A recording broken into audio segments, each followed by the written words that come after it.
Good morning. You guessed it. February 17th. Heading to the Firefly.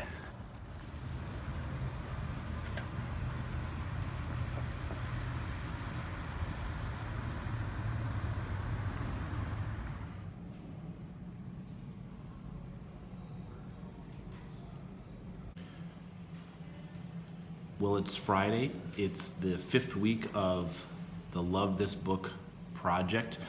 Thanks for those who've been following along with me. I've had a couple comments on the blog and in person and on the YouTube channel, I guess it is called. That's kind of fun to have people participating. This week, as I was reflecting on the readings, I realized that as I grow in my faith, as I read the Bible more, and as the years go on, my understandings of the stories changes, as you would expect. But I noticed this week that I kind of went from understanding what happened in the story to starting to ask the question, what was it like?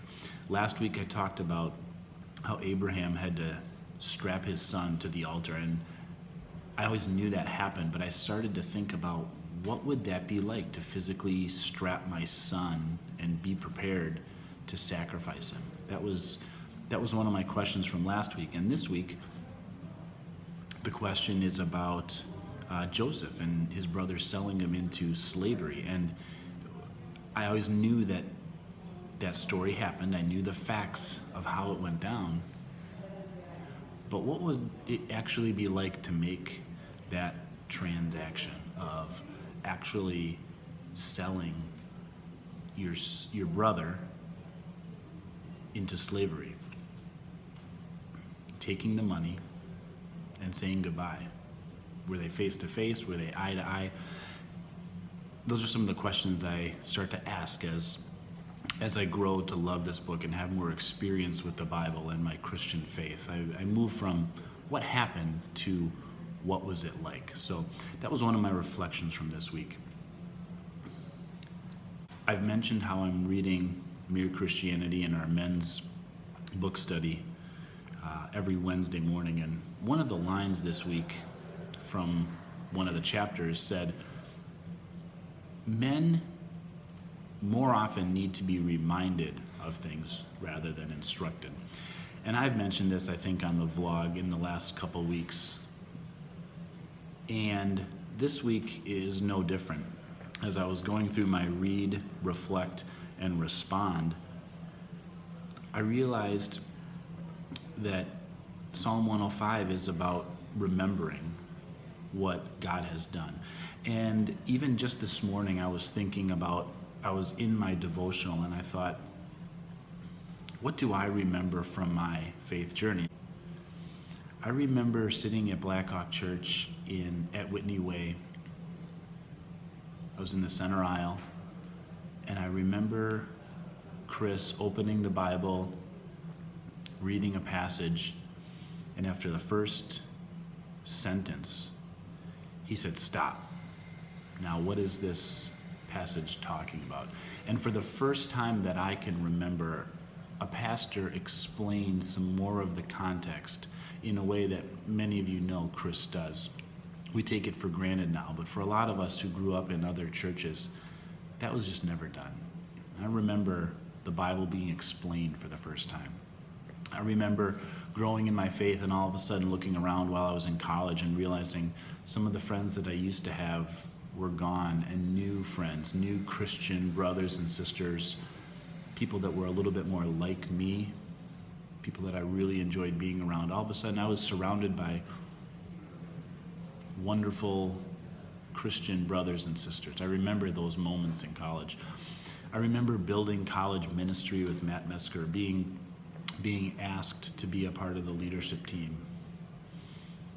I remember going with Matt Metzger to conferences to help be a better leader for college ministry and to grow in my Christian faith.